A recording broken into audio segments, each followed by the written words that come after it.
Panorama TV presents Digital Photography One-on-One, where we answer your questions. Here's your host, Mark Wallace. Hi everyone, welcome to another episode of Digital Photography One-on-One. I'm Mark Wallace. Well, I've had an avalanche of email asking me to talk more about making videos with DSLR cameras. Now, the questions have ranged from basic settings to lighting and even post-production. Well, I've heard you, and I'm going to dedicate the next 5 episodes to this topic. In this first episode, I'm going to go over some of the principles of shooting with a DSLR so we have a firm foundation to build on. In future episodes, we're going to tackle lighting and audio as well as some basic editing techniques, and then I'll wrap it all up by showing you how to compress your videos so they look great on the web. Well, let's start by asking the obvious question. That is, why is everyone so excited about shooting video with a still camera? Well, there's one big reason. Videos look like they're shot with a real film camera. Now, they look like this for 3 main reasons. The first, the videos are shot in high definition, so they look great. In fact, a lot of people are calling shooting video on a DSLR HDSLR video. Now that stands for high definition single lens reflex. Well, the second reason is that the frame rates can be the same as film, so we get that real movie look. And then the third reason is the depth of field is usually really shallow, just like film, and nothing like traditional video. And this allows us to tell stories using selective focus. Well, to really understand these things and to get the most from our HDSLR video, we have to understand how an actual film camera works. Now, this is going to give us some rules to follow so our videos look more like Hollywood movies than home movies. The first big difference between a video camera and a film camera is the shutter. A film camera uses something called a rotary disc shutter. Now, let's take a closer look. A rotary shutter is a semicircular disc that rotates in front of a film gate. As the disc spins, it either allows light to hit the film or it blocks the light and allows the film to advance to the next frame.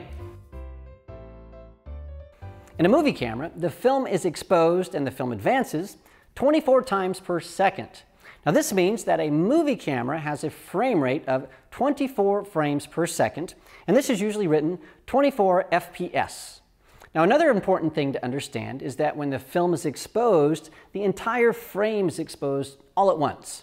Now, that might seem obvious, but we'll see later that this is a big difference between film cameras and DSLR video cameras, and we need to know how to control this. But we're really getting way ahead of ourselves. So let's take a closer look at the rotary shutter and see what we can learn from it. Now, a rotary shutter doesn't have a traditional shutter speed that you're familiar with, something like 1/1000th of a second. It's measured instead by something else. Now, since the disc spins at a constant rate, and it has to so the film can advance at a constant rate as well, well, the way the shutter controls light and motion is by changing what is called the shutter angle. Let's take another look at our disc. A rotary disc that is a semicircle has what is known as a 180-degree shutter angle. That's because half the disc blocks the light and half allows light to pass.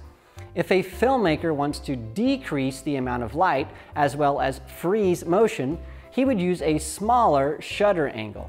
By changing the angle from 180 degrees to 90 degrees, the exposure is shortened.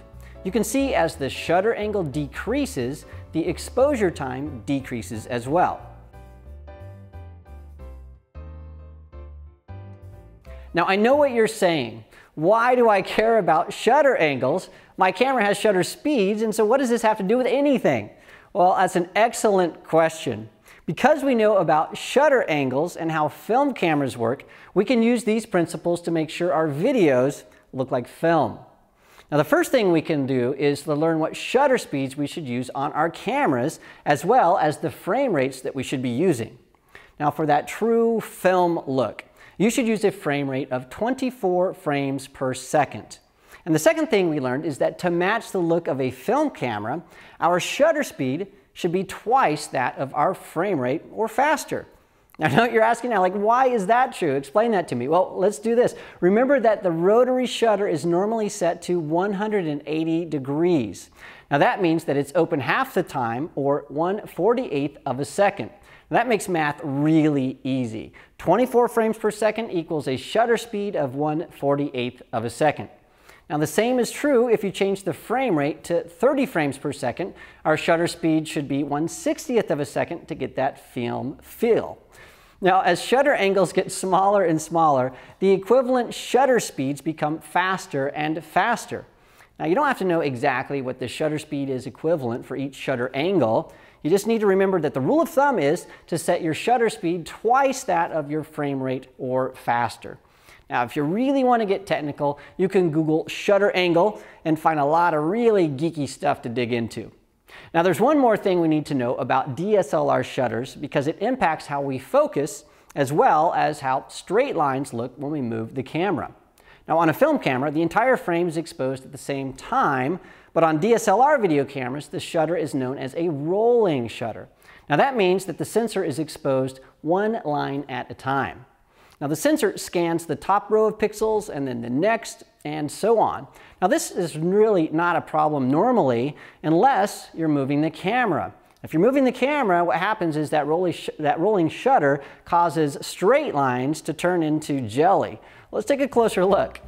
If you have a straight line and the camera is moving left, well, that straight line will show up in different areas as you move the camera. On the first scan, the straight line will show up on the left, but on the second scan, the line will show up just to the right, and so on. Now, this will make the straight line look crooked.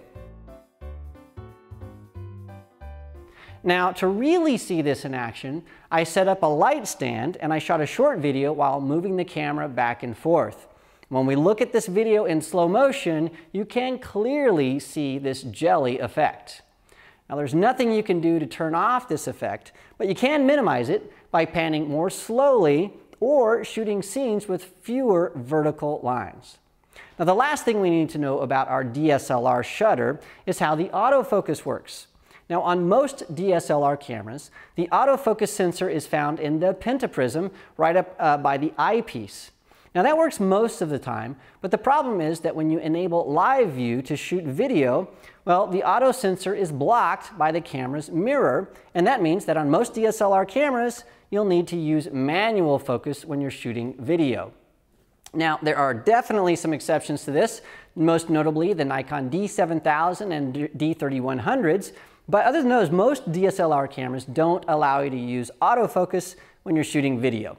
Now, I've heard from many of you how much you hate this, but don't think about how much you hate it. Think about it as an opportunity, because in all honesty, most filmmakers would never think to use autofocus because really they want to selectively focus so they can tell a story. So let me show you how this works. On a DSLR, we can achieve very shallow depth of field. And that means we get to decide what part of the scene is in focus and what falls out of focus. And we can use this to guide our viewers' eyes through a scene.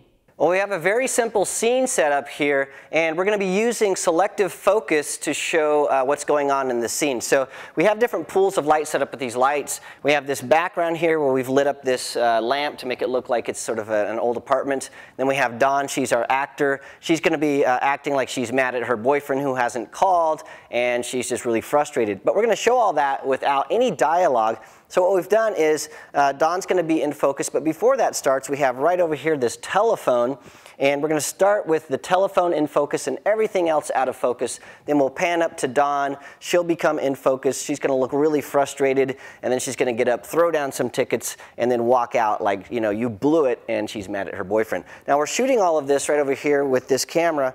And what we're using, all this stuff, this follow focus, this big knob, these rails, the tripod, how we're stabilizing everything. We did a video in episode 22 of Digital Photography 101 that explains how to do all of that stuff. So we're not going to touch on that here. But what we've done is we've marked some points on this follow focus. And this first focus point right here is on the phone. So only the phone is in focus. Then when we twist this and go to the second point, then Dawn is in focus. And then we can come right back to the very first one. So only the phone is in focus. So we go from phone to Dawn. She's mad. She comes back to the phone, throws down the tickets, and walks out. And by using this selective focus, we can tell all of that story without any dialogue at all. So here's Dawn in our short film, Mad at My Boyfriend.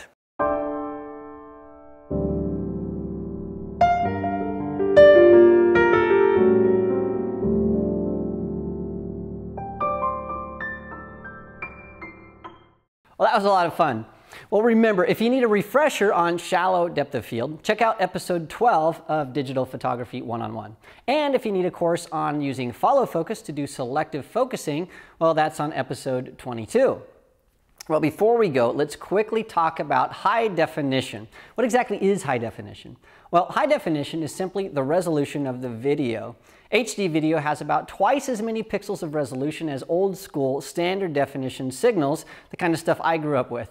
Resolutions and frame rates come in all shapes and sizes based on geography and broadcast laws, and really we could spend a lot of time on this, but instead what I want to do is break it down to the very basics. The most common HD resolutions are 1,280 horizontal pixels by 720 vertical pixels and 1,920 horizontal pixels by 1,080 vertical pixels. Older video cameras and televisions didn't have a lot of bandwidth, and so they couldn't actually show all of the lines of resolution at the same time, so they used something called interlaced video. That means that all of the even lines on the screen would be illuminated, and then all of the odd lines would be illuminated, and this would all repeat about 60 times per second. Now that's why older televisions really flicker. Now with HD video, you have the choice to use interlaced video, just like old school video, where the screen is drawn with odd and even lines of video, or you can display all of the lines of resolution in order, which is much more like an actual movie camera, and you can do this using progressive scanning.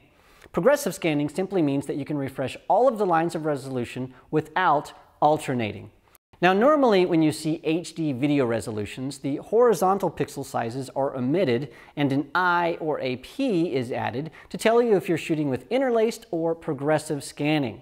So a 1280 by 720 progressive scanning video is simply written as 720p, and a 1920 by 1080 progressive scan is written as 1080p.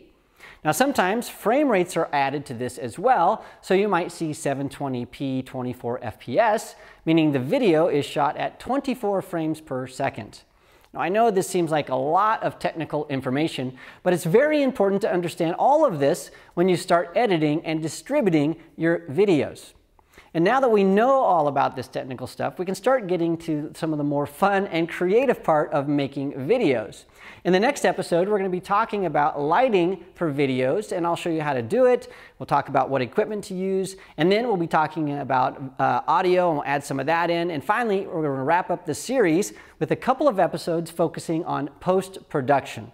Now, as a bonus feature, I'll be reviewing all of the equipment we use in this series on the Adorama TV product review videos.